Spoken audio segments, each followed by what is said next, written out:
Bismillahirrahmanirrahim. Assalamualaikum warahmatullahi wabarakatuh.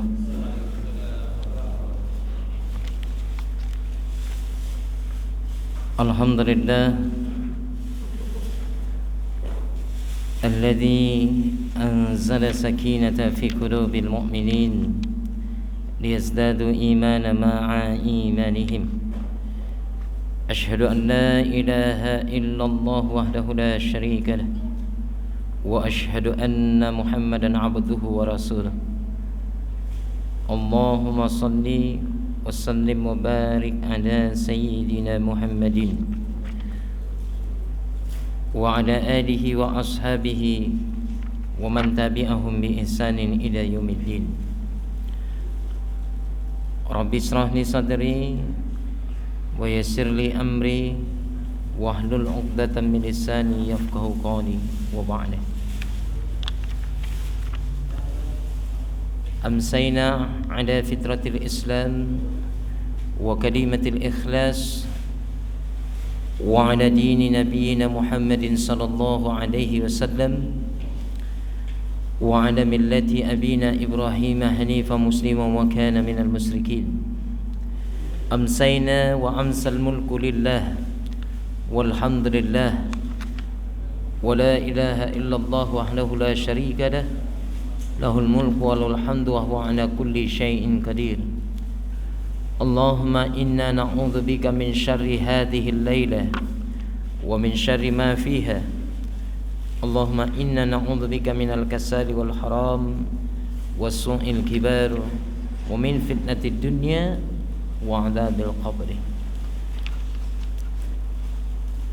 Bapak-bapak, ikhwani fillah, jemaah salat maghrib Masjid Khairul Ummah yang insyaallah sama-sama kita dirahmati dan dimuliakan Allah Ta'ala. Pada waktu maghrib ini Allah Ta'ala kembali memudahkan kita untuk dapat menunaikan salah satu di antara perintah yang diwajibkan oleh Allah Ta'ala, melaksanakan salat maghrib secara berjamaah, dan sejenak kita menyisihkan waktu untuk mengasah kemampuan berfikir kita, mengasah ketajaman hati kita, seraya kita meluruskan niat dalam majlis ini, membaguskan adab demi untuk mempelajari bersama-sama seluruh rangkaian ilmu-ilmu din Allah Ta'ala yang maha dalam lagi maha luas ini. Semoga ilmu ini semakin memberkahi hidup kita, menambah rasa takut kita kepada Allah Ta'ala sedemikian besar dari hari ke hari, waktu ke waktu, dan semakin membuat akhlak kita lebih mulia dibandingkan sebelumnya, dan semakin mudah kita dapat melakukan ketaatan dan kebaikan-kebaikan yang diperintahkan oleh Allah Ta'ala. Maka setiap kali sebelum memulai taklim, bapak-bapak, berazamlah di dalam kalbu, bertekadlah di dalam hati kita semua bahwa duduk di majelis ilmu itu yang pertama kali harus dilakukan adalah tazkiyatun nafs, mensucikan jiwa, campakkan semua keangkuhan dan kesombongan di dalam jiwa kita, rendahkan diri kita di hadapan Allah Ta'ala, karena hidayah itu hanya dapat diraih dengan ilmu, dan ilmu itu akan barokah jika kita mampu mencampakkan keangkuhan dan kesombongan kita terhadap makhluk Allah yang lain. Sampai kapanpun kita mengaji, bertaklim, tapi kalau masih terselip di dalam dinding hati kita rasa kesombongan dan keangkuhan, sampai mati pun kita duduk di pengajian, Allah tidak akan memberkahi ilmu kita, Allah tidak akan merubah perangai kita. Semakin kita menjadi orang alim, bertambah banyak ilmu, semakin tercela kita dalam pandangan Allah Ta'ala. Kenapa? Karena senantiasa jiwa kita terselip dengan keangkuhan yang tersembunyi. Na'udzubillah summa wa iya na'udzubillah. Baik. Bapak-bapak, ikhwani fillah, kita sebentar lagi akan memasuki bulan Dzulhijjah. Kita sudah di penghujung bulan Dzulqa'dah, ya. Maka dalam Al-Quran ada 3 bulan yang diharamkan oleh Allah. Haram untuk berperang, haram untuk bertikai, haram untuk berselisih, haram untuk bermaksiat, haram untuk melakukan beragam macam tindakan kejahatan dan keburukan lainnya. 3 bulan yang diharamkan sekaligus dimuliakan oleh Allah Ta'ala itu setelah Ramadan apa? Dzulqa'dah, Dzulhijjah dan Muharram. Maka di 3 bulan ini maksimalkan ketaatan kita, Pak. Maksimalkan kebaikan kita. Mulai dari memperbanyak salat, memperbanyak tilawah Al-Quran beserta perenungannya, dan berusaha untuk sedikit demi sedikit mengamalkan Al-Quran. Kemudian melakukan amalan-amalan sunnah lainnya, termasuk di dalamnya puasa sunnah, berinfak, sedekah, memperbanyak zikir, istighfar, salawat Nabi, ya. Nanti kalau sudah masuk 1 Dzulhijjah, puasa, Pak, saum. Karena hari yang dimuliakan Allah serta diagungkan dalam hadis Nabi yang sahih, dalam satu matan hadis adalah 10 hari di awal bulan Dzulhijjah. Di tanggal 9-nya kita puasa Arafah. Jadi bapak-bapak mesti paham, kalau Idul Fitri itu boleh kita berbeda, tapi kalau Idul Adha barometernya itu ukurannya, Pak, ya, wukuf di padang Arafah. Dan Arafah itu tidak ada 2 tempatnya. Tidak ada di Aceh, tidak ada di Kalimantan, tidak ada di Brunei, tidak ada di mana-mana. Arafah itu cuma 1, adanya di padang Arafah, di tanah suci Makkah. Jadi kalau di sana sudah wukuf di padang Arafah, kita di sini sudah apa? Idul Adha. Jadi kalau tiba-tiba wukuf di padang Arafah, ya, 9 Dzulhijjah, ya, besoknya kita sudah Idul Adha. Jadi kalau ternyata masih lusanya baru Idul Adha, nah itu bukan lagi salat Idul Adha namanya, Pak. Kalau Idul Fitri boleh, rujukannya hisab dan ruqyah, benar. Tapi kalau Idul Adha, rujukannya bukan hisab ruqyah lagi, Pak. Rujukannya apa? Wukuf di padang Arafah. Paham, Pak? Pak? Kita mesti cawe-cawe dalam urusan ini. Ya, ngerti kan? Cawe-cawe itu campur tangan dalam urusan ini. Jadi kita nggak boleh kita, Pak, dipecah belah umat Islam itu. Kalau urusan Idul Fitri bolehlah hisab dan ruqyah. Tapi kalau cerita Idul Adha, melihat bulan itu dari meneropong bulan di bulan Ramadan saja udah kelihatan itu, Pak, bulan itu. Sekarang udah canggih, ada ilmu falak, ilmu perbintangan, ya, sudah bisa dibaca itu, Pak, dengan perhitungan bulan, metode hisab. Kapan nanti jatuhnya awal Dzulhijjah, kapan nanti jatuhnya 1 Muharram, dari Ramadan itu saja hisabnya sudah ketahuan. Tapi kan negeri kita ini punya kultur apa? Memboroskan anggaran. Anggaran itu nggak kenyang kalau nggak dikeluarkan. Dikit-dikit apa? Ruqyah. Dikit-dikit ruqyatul hilal. Anggarannya ratusan juta. Cuma sekedar duduk saja. Yang neropong bukan dia, duduk anteng manis, adem ayam aja cair. Ini rusaknya negeri kita ini, Pak. Ya. Jadi sekali lagi dalam penekanan masalah Idul Adha, patokannya adalah wukuf di padang Arafah. Wukuf di padang Arafah. Jadi bapak-bapak, wukuf di padang Arafah itu sudah beredar di medsos, Pak. Ya. Jatuhnya nanti di tanggal 29. Kacau kali 29 wukuf berarti 30 Idul Adhanya. Ya, Pak. Kalau mereka di sana wukuf di padang Arafah, kita di sini puasa Arafah, bukan puasa Ramadan. Puasa Arafah tanggal 9-nya.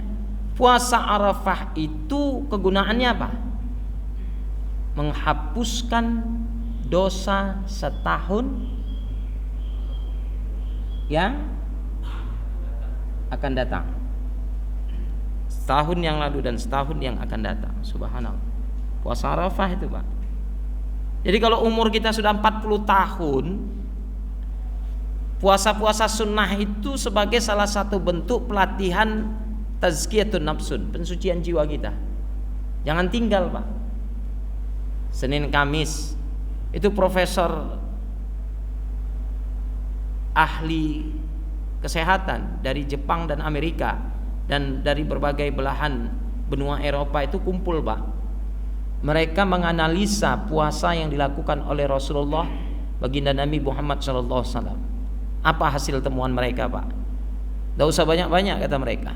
1 pekan 2 kali saja kita puasa, menahan diri untuk tidak makan dan minum seminggu 2 kali, maka organ tubuh dalam kita ini akan steril, sangat-sangat bersih.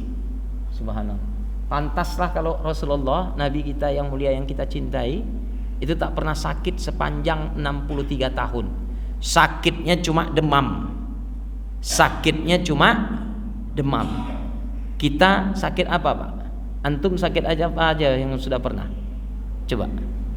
Migrain, mah, hipertensi, asam urat, kolesterol, usus buntu, mencret, malaria, apa lagi? Pilek, COVID itu lagi. Muak kali nyebutnya. Ya. Itu, Pak, ya. Nah, sedikit kita cerita tentang Arafah. Ini ada yang sudah naik haji di sini? Ada? Yang duduk di majelis ini maksudnya? Ada? Ada belum? Kalau ada bilang ada, belum bilang belum. Jangan ngarang-ngarang. Ya. Oke. Kalau ada, baik yang sudah berhaji maupun belum, simak baik-baik. Ada kisah yang sangat menarik dari 2 ulama masyhur. Yang pertama, beliau bernama Imam Zuhri rahimahullah ta'ala, dan yang kedua Imam Ali Zainal Abidin rahimahullah ta'ala. Ini kedua ulama ini bersahabat karib, bersahabat dekat, Pak. Imam Zuhri rahimahullah ta'ala suatu ketika bertanya kepada Imam Ali Zainal Abidin, "Wahai Imam Ali, berapa banyakkah orang-orang yang melaksanakan haji ke Baitullah? Dan saat ini kita berada pada puncak haji, yakni wukuf di padang Arafah." Maka Imam Ali Zainal Abidin, Pak, mendengarkan pertanyaan sahabatnya, dia mengucapkan bismillah, mengusapkan telapak tangannya pada wajah Imam Zuhri rahimahullah ta'ala. Bismillah. Coba engkau lihat, wahai sahabatku Imam Zuhri, berapa banyakkah menurut engkau para jemaah haji yang saat ini sedang wukuf di padang Arafah? Yang tadinya dilihat oleh Imam Zuhri, mayoritas jemaah haji yang sedang wukuf di padang Arafah itu adalah manusia-manusia sejati. Tapi dengan karamah yang diizinkan Allah dimiliki oleh Imam Ali Zainal Abidin, tersingkap satu tabir, Pak. Tabir gaib itu disingkap oleh Allah dengan karamah yang diberikan Allah kepada Imam Ali Zainal Abidin. Apa yang disaksikan oleh Imam Zuhri? Sepertiga dari jemaah haji yang sedang wukuf itu berubah menjadi para hujjat, para haji yang berkepalakan anjing-anjing. Mohon maaf ini.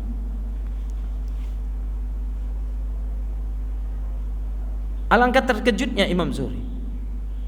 Wahai sahabatku Imam Ali Zainal Abidin, mengapa bisa seperti ini? Mengapa yang aku lihat saat ini sepertiga dari rombongan jemaah haji yang sedang wukuf di padang Arafah, yang tadinya jumlah mereka jutaan, sepertiga mereka tiba-tiba berubah menjadi manusia-manusia berkepalakan anjing. Tenang sahabatku, coba engkau perhatikan lagi baik-baik. Diusap pada kali yang kedua wajah Imam Zuhri. Bismillah. Tersingkap tabir gaib lagi. Apa yang tersingkap? Sepertiga bahagian yang kedua dilihat para jemaah haji yang tadinya manusia sejati berubah menjadi jemaah-jemaah yang berkepalakan monyet-monyet. Tinggal sepertiga yang terakhir saja, Pak. Kali yang ketiga Imam Ali Zainal Abidin kembali mengucapkan bismillah, mengusapkan wajah saudaranya ketiga kalinya. Apa yang tersingkap kemudian? Sepertiga yang terakhir kemudian berubah, hanya secuil yang tinggal menjadi manusia sejati. Selebihnya menjadi manusia-manusia berkepalakan babi-babi. Menangis Imam Zuhri rahimahullah ta'ala melihat, menyaksikan peristiwa yang mengagetkan hatinya. Apa sebenarnya yang telah kulihat ini, wahai Imam Ali Zainal Abidin? Kenapa saudara-saudara kita berubah menjadi manusia-manusia berkepala monyet, anjing dan babi-babi? Wahai saudaraku, sahabatku Imam Zuhri, ketahuilah oleh engkau, inilah hakikat hikmah yang diberikan oleh Allah kepada kita saat ini. Berapa banyak kaum muslimin yang silih berganti melaksanakan haji ke Baitullah dari tahun ke tahun, tapi mereka belum mampu menanggalkan sifat-sifat kebinatangan dalam diri mereka, sifat-sifat hayawaniyah. Sifat hewaniyah itu belum mampu dilepas. Makanya wajar kalau kemarin ada yang dari Jawa Tengah apa Jawa Timur itu, Pak, kakek-kakek sudah di bis, Pak, meronta-ronta pengen pulang. Ketika ditanya kenapa, ngurusin ayam. Masya Allah. Padahal yang mau dituju Tanah Suci Makkah, Pak. Bayangkan itu. Bisa-bisanya ayam itu kecantol banget di hatinya, tidak rela meninggalkan ayam demi mengunjungi rumah Allah, Baitullah. Bapak kira-kira kalau ada orang yang ngongkosin Bapak haji, apa yang Bapak ingat kira-kira? Burung perkutut Bapak? Apa yang diingat? Coba bayangkan. Ini kisah nyata yang terjadi pada era kekinian di masa kita, Pak. Coba. Makanya saya dulu di Sumatera banyak mengisi pengajian di arisan-arisan haji, Pak.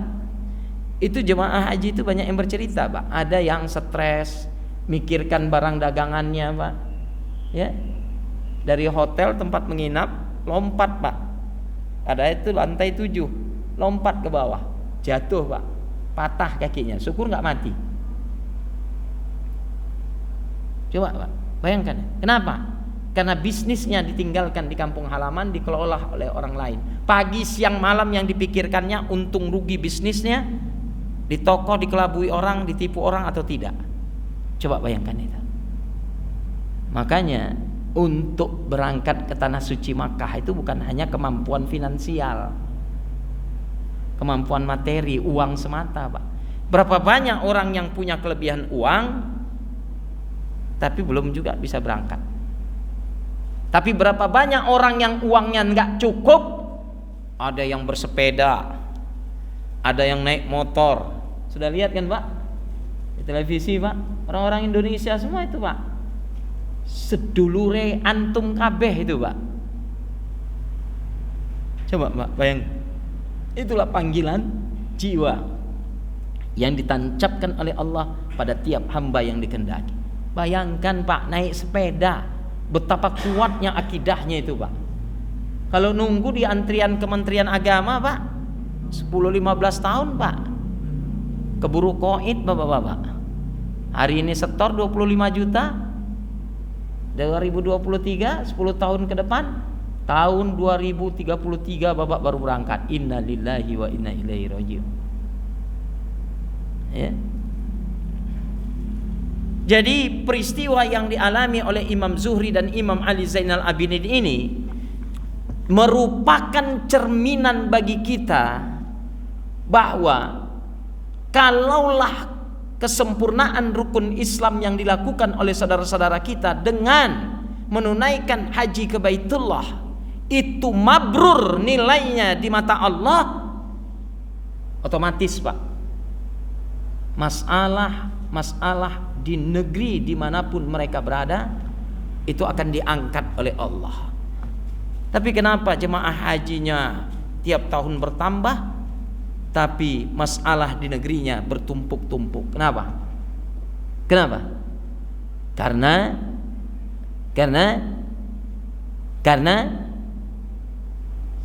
hajinya tidak mabrur. Itu, Pak. Kenapa haji tidak mabrur? 1, niatnya menyimpang. 2, uang yang dihasilkan didapat untuk berangkat haji itu uang haram. 3, ilmu dalam pelaksanaan ibadah haji itu tidak terpenuhi sesuai dengan pemahaman Al-Quran dan sunnah Nabi yang sahih. Jadi kaifiat dalam pelaksanaan haji itu, kata Nabi, khudhu manasikakum anni, ambillah tata cara ibadah haji kalian itu dariku. Maksudnya apa? Pelajari Al-Quran, pelajarin sunnah Nabi yang berkaitan tentang ilmu-ilmu haji itu sendiri. Paham, Pak? Pak, ada yang mau umrah nih kita? Ada yang mau berhaji? Siapa yang belum pernah umrah, Pak? Tunjuk tangan. Tunjuk tangan, Pak, yang belum pernah umrah. Termasuk saya, Pak. Ini tunjuk tangan, ya. Jadi ingat, Pak, umrah maupun haji itu rahasia Allah, Pak. Kita ditakdirkan oleh Allah Ta'ala akan mampu berangkat. Betul, Pak, demi Allah. Marbot di Masjid Ikhwatul Muhajirin tuh sudah berangkat umrah, Pak. Namanya Ustadz Ra'ub. Ada yang kenal? Ustadz Ra'ub itu kawan Ustadz Dede yang sering saya minta kalau Jumat badalin di sini. Orangnya kecil-kecil, orang Cilacap, Pak. Ya. Ternyata orang Cilacap tuh sama orang Brebes nih nggak semuanya orang Jawa rupanya, Pak. Bahkan ada yang nggak ngerti bahasa Jawa. Kenapa? Bahasa Sunda aja taunya, Pak.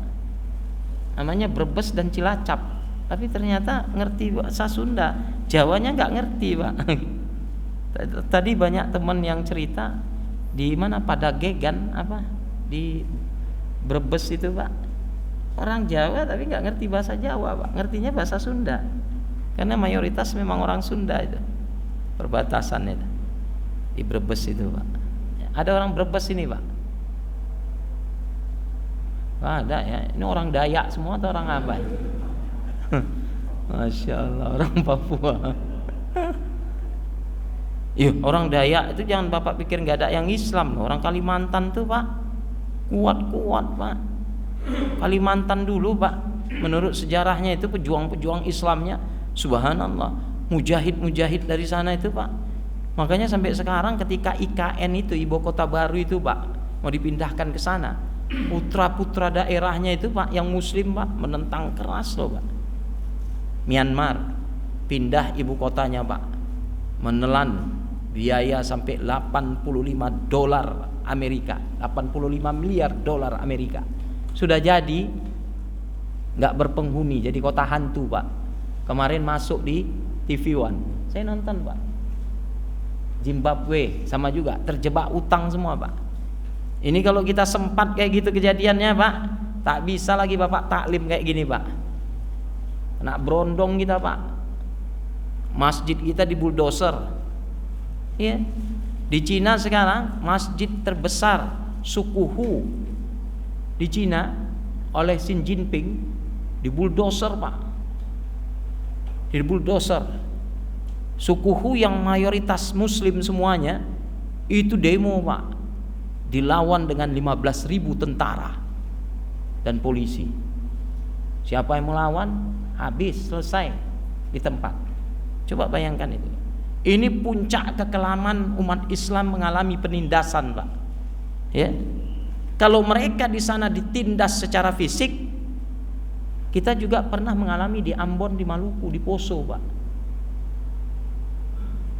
Di mana laskar Hizbullah, di antaranya Ja'far Umar Talib, Habib Rizik, laskar-laskar mereka itu masuk Ambon ke Poso setelah umat Islam banyak dibantai pada saat salat Idul Fitri, salat subuh, dibakar, dirogol, diperkosa para wanita-wanita muslimah di sana.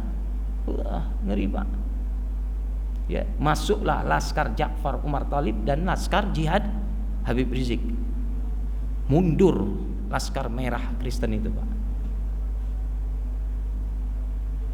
Pak, ini bukan kisah dongeng. Woi, Bapak kalau nggak pernah mengikuti sejarah ini, tengok di laman YouTube peristiwa Ambon, Poso, Maluku. Tengok Bapak di situ. Kalau Bapak lebih senang nengok YouTube, mayoritas banyak muka-muka YouTube di sini nih. Tengok di YouTube. Bapak lihat bagaimana peperangan itu terjadi. Mujahidin Ambon, Poso. Ya Pak. Nah sekarang kalau di luar negara kita ini, mulai dari Irak, kemudian terakhir di mana ini Pak? Yaman dibombardir sama Syiah Houthi, ya.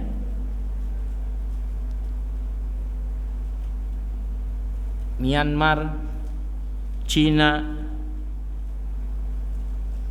Suria, Palestina, mayoritas negeri-negeri Arab itu Pak ditindas umat Islamnya Pak. Di Asia ditindas Pak. Kita di Indonesia tinggal nunggu waktunya saja. Kita belum ditindas secara fisik total, tapi kita sudah ditindas. Apa ditindas Pak? Akidah kita ditindas. Pompes Al-Zaitun itu Pak, lihat, luar biasa pimpinannya Pak. Berani mengatakan saya komunis, saya komunis. Heran kita kok nggak ditangkap ya Pak? Mengikrarkan diri Pak di depan publik. Anak-anakku, Bapak nengok kan? Pak, jangan anteng-anteng aja Bapak. Itu udah pengikraran tabuh genderang perang itu Pak sebenarnya. Yang kacaunya lagi, yang terkini, dia mengatakan bahwa Al-Quran itu bukan kalam Allah tapi kalamnya Muhammad. Ini udah batal itu Pak, syahadatnya Pak. Melecehkan ajaran Islam, hukumnya haram dan pelakunya wajib untuk dibunuh. Ya, coba. Kenapa tidak ada tindakan hukum? Di demo sama masyarakat Indramayu, mujahid dari Tasikmalaya pun akan turun Pak. Sebelum ditangkap, diadili, sampai Ridwan Kamil, Gubernur Jawa Barat, mengatakan saya belum bisa mengambil tindakan apa-apa sebelum mendapatkan arahan dari Majelis Ulama Indonesia dan Kementerian Agama Republik Indonesia. Wah, kelamaan Pak. Kalau dulu di masa Rasulullah, Abu Siri itu Pak menyembunyikan ayat Allah yang diperintahkan untuk ditulis, diganti dengan ayat yang lain.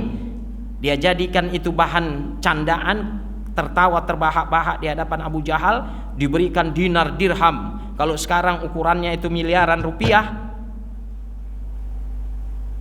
Malaikat Jibril alaihissalam menyampaikan kepada Rasulullah sallallahu alaihi wasallam, "Wahai Muhammad, Abu Siri telah berkhianat. Dia telah menggantikan ayat yang engkau perintahkan untuk ditulis, tapi kemudian ia gantikan dengan ayat yang lain, dan dia mendapatkan imbalan-imbalan yang besar dari dunia yang ia inginkan dari Abu Jahal dan Abu Lahab." Mendengar ini, Rasulullah langsung perintahkan kepada Umar, "Umar, cari dan tangkap Abu Siri, bawa ke hadapanku dan eksekusi." Dipenggal Pak di hadapan Rasulullah. Coba kita sekarang lihat, Al-Quran kita dilecehkan. Di Bekasi Pak, ada seorang Nasrani yang buka alat kelaminnya, digesek-gesekkannya mushaf Al-Quran itu di alat kelaminnya. Luar biasa itu. Sudah ditangkap Pak ya. Ada lagi ibu-ibu yang tengkar sama orang tetangganya, yang diinjak-injak Al-Quran. La ilaha illallah Muhammad Rasulullah. Ya Allah. Sementara kita yang rajin tekun di masjid nih, mengaji, beribadah pagi, siang, malam, sholat berjamaah. Ada yang begitu model umat Islam Pak, tapi Al-Quran gak diamalkan Pak. Mana buktinya Al-Quran gak diamalkan?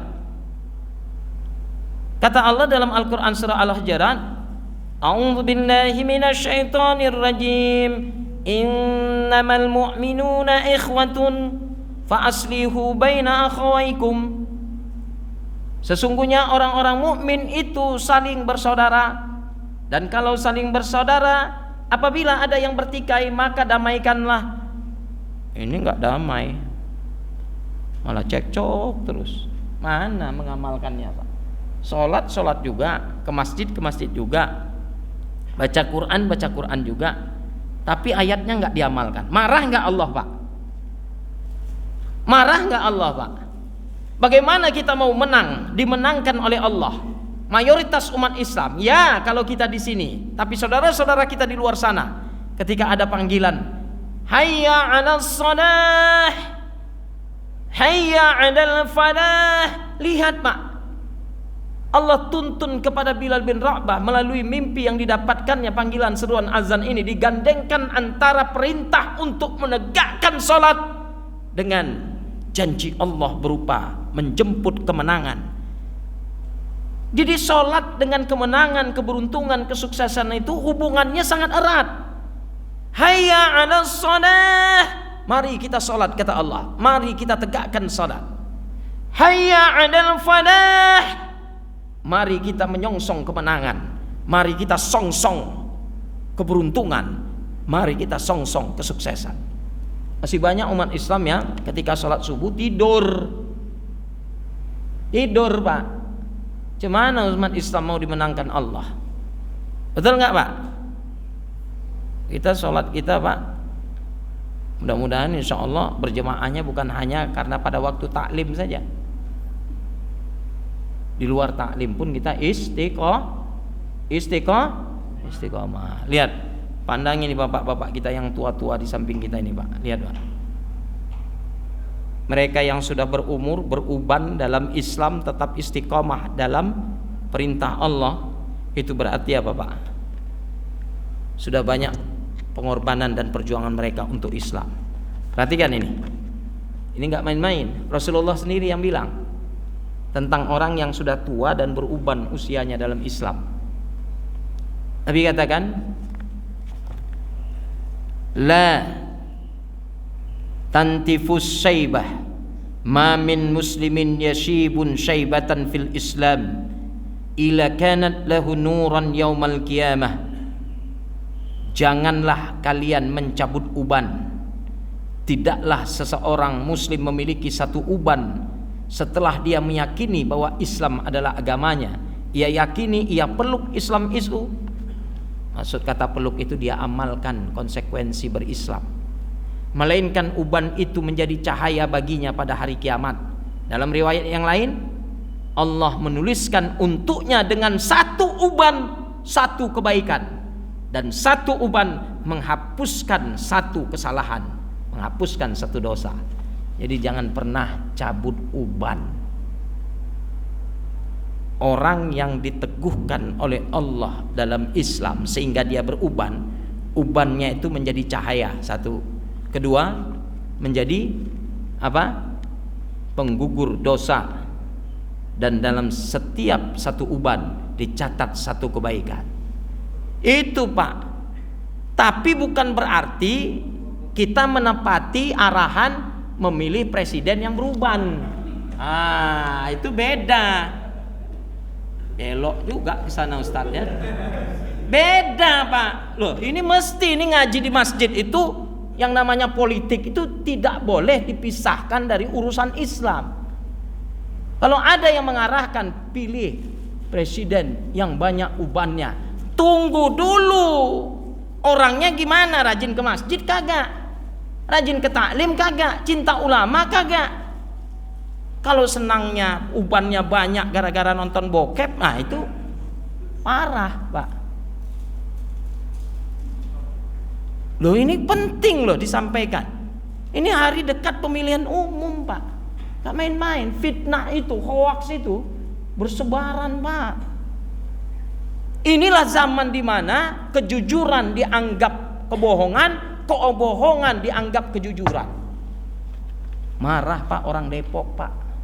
Apa kata ulama Depok Pak? Kami mau dipimpin sama anak kecil. Coba Pak. Kemarin tayangan polisi apa itu si Andre itu Pak di TV Pak.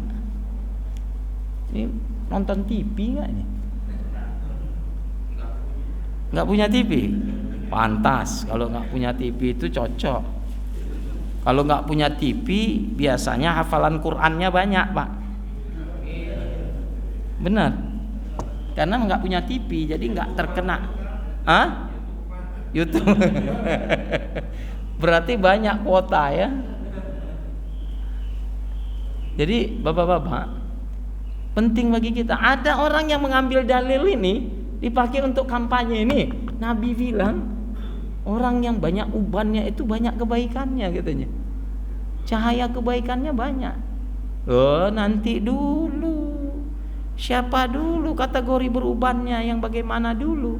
Rasulullah dulu Pak, suatu saat di medan perang mengadakan inspeksi, pemeriksaan mendadak. Pasukan mujahidin itu barisan 3 saf terdepan itu rambutnya semua sudah putih Pak. Nabi bilang, wah kalau begini pasukan mujahidin berangkat ke medan jihad barisan terdepannya dilihat sudah beruban semua, aku khawatir nanti tertancap di dalam hati musuh kalian keberanian yang lebih besar. Kenapa ya Rasulullah? Karena mereka berpikir yang dihadapi mereka adalah orang-orang yang sudah tua. Maka bergegaslah kalian, segera cat rambut kalian dengan warna hitam. Nah ini dalil Pak, mengecat rambut warna hitam pada saat perang. Pada saat perang. Ini ada kakek-kakek leboy tiap malam minggu ngecat rambut malam minggu warna hitam. Nggak boleh. Nggak boleh pada saat perang saja Pak. Selain perang nggak boleh. Diharamkan mengecat rambut warna hitam karena menyerupai warna aslinya. Kalau di luar perang cat rambut itu berwarna inai. Inai itu kuning kemerah-merahan ya. Itu sunnah Pak, warna inai itu Pak. Iya kalau Bapak mau menghiasi rambut Bapak, warnailah warna inai. Tapi kalau istri Bapak nggak terbiasa dengan warna inai itu jangan. Takut saya dipukulkan pula pakai cungkup panci itu macam kayak burung merak pula sekarang kepala ayah katanya. Ya. Baik, saya Bapak-bapak, kita perhatikan surah Al-Ahqaf surat 46 ayat ke-15. Buka dulu Al-Qur'annya Pak. Ini terbiasa ngajinya jiping ini. Nguping aja jadi coba Pak. Silakan. Di handphone kita kalau ada silakan dibuka Pak. Di handphone tuh di-download Pak Al-Qur'an digital tuh Pak. Sehingga kalau kita nggak pegang mushaf, lagi duduk di kantor, lagi istirahat, 5-10 ayat bisa kita baca. Dapat surah ke-46 ayat ke-15. Tolong dibaca Pak, satu orang.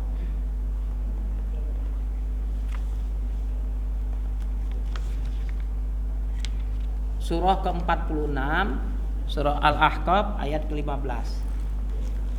Dapat? Silakan Pak. Pak. Biar berpahala kita sama-sama. Surah ke-46 ayat ke-15. Surah Al-Ahqaf. Ayo. Silakan, Dek. Buka Al-Qur'an. Udah aja. Ini azan Bandung ini. Dapat?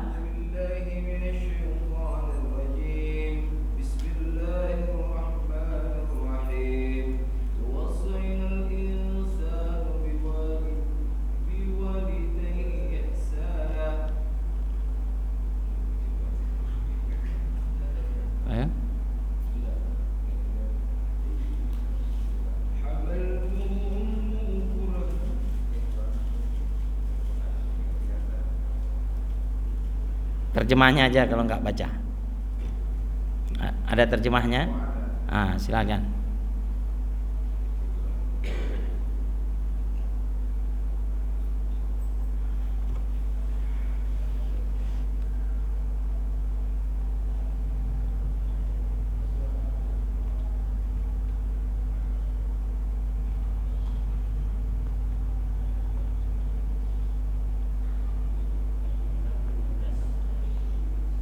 Wasainal insana biwalidayhi ihsana. Kami pesankan, kata Allah, kami wasiatkan kepada manusia untuk berbuat baik kepada kedua ibu bapaknya. Hamalathu ummuhu kurhan wa wada'athu kurha. Perhatikan baik-baik Pak. Ibu mereka itu, ibunya mengandungnya dengan susah payah dan melahirkannya dengan susah payah pula. Itu kata Allah. Jadi kalau kita mau ingat ibu kita mengandung susah payah, membawa kita dengan susah payah, melahirkan dengan susah payah, tengok istri kita yang sedang melahirkan anak kita. Perhatikan baik-baik Pak. Saya 5 hari yang lalu masih bersama istri saya di Bandung. Saya tinggalkan dia, lagi detik-detiknya mau melahirkan. Sayang, saya bilang Pak, pergi dulu berangkat ke Bekasi ya sayang, untuk mengisi kajian-kajian taklim sesuai jadwal. Iya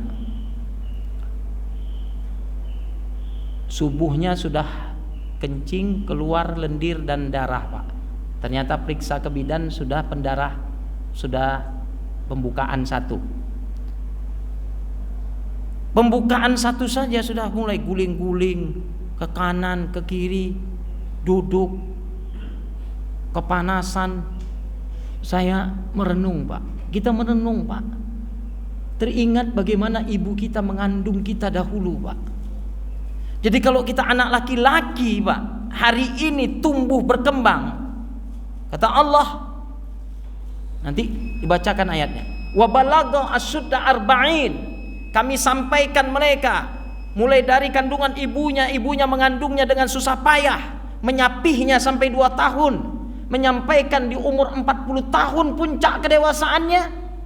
Lalu mereka berkata kasar kepada ibunya, membentak ibunya. Sudah berumah tangga sukses, menghina ibunya, tidak pernah mengunjungi ibunya.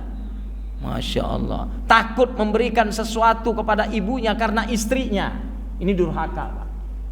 Sampaikan kepada anak-anak kita yang sudah memiliki para istri, agar mereka jangan pernah terlalu jarang mengunjungi ibu mereka.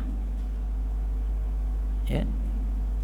Ini adik-adik kita semua yang masih punya orang tua, Pak, walaupun sudah sepuh, sudah uzur, Pak.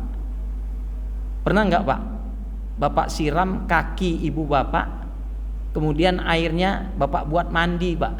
Pernah, Pak? Pernah? Pernah, Pak? Kalau yang pernah itu adab para ulama, Pak.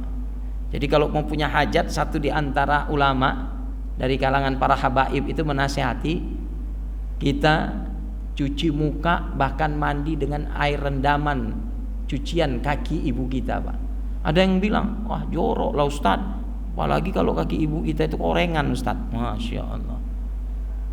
Dia nggak ngerti, Pak, bagaimana karomah seorang ibu, Pak. Kalau kami di Sumatera, ibu itu keramat dunia yang harus dijaga dengan baik, Pak. Jadi kalau mau sukses kita, Pak, ibu kita itu, Pak, pelihara dengan baik. Kalau sudah meninggal ibu kita, kebaktian kita kepadanya jauh lebih besar ketimbang dia masih hidup, Pak. Dengan cara bagaimana? Beramal soleh. Bapak sholat, pahalanya mengalir untuknya. Bapak baca Quran, pahalanya mengalir untuknya. Bapak sedekah, mengalir pahala untuknya. Bapak berkurban, mengalir pahala untuknya. Bapak baca Yasin, mengalir bacaan Yasin itu untuknya. Bapak bersalawat, beristighfar, mengalir semua pahala untuknya. Tapi kalau ada anak yang tidak beramal soleh, itu namanya baik masih hidup maupun telah meninggal ibunya, dia durhaka pada saat masih hidup maupun telah meninggal dunia. Nanti kita kaji, Pak, ayat ini insyaallah pada kesempatan mendatang. Kesimpulan pengajian kita pada hari ini, ingat, penentuan Idul Adha itu ditentukan dengan wukuf di Arafah.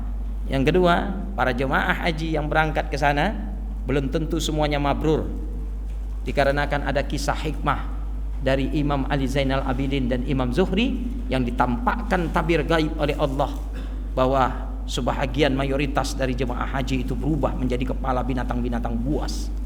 Itu mencerminkan banyaknya haji yang tidak mabrur. Dan yang terakhir, kita yang sudah disampaikan pada masa puncak usia kematangan kedewasaan kita di usia 40, banyaklah memperbaiki rasa syukur kepada Allah dan beramal untuk diri maupun orang tua kita. Demikian, wallahu a'lam bishawab. Kita tutup majelis ini dengan doa kafaratul majlis.